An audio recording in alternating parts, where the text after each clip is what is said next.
Mas alam na ng isang ina ang pakiramdam ng masaktan kaysa sa iyo na nagsisimula pa lang sa buhay. Sa mga anak po, tandaan nyo, bakit ganito ka-protective ang iyong ina?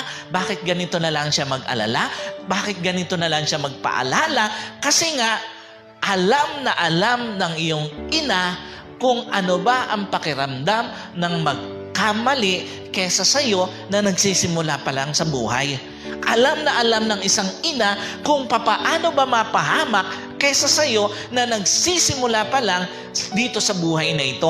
At alam ng isang ina kung papaano ba masaktan kaysa sa iyo na nagsisimula pa lang dito sa buhay na ito. Kaya nga, totoo yung sinasabi ng maraming mga matatanda na maiintindihan mo lang at mauunawaan mo lang ang iyong magulang pagdating doon sa point na magulang ka na rin. Doon mo marirealize bakit ganito na lang ka-protective ang nanay ko.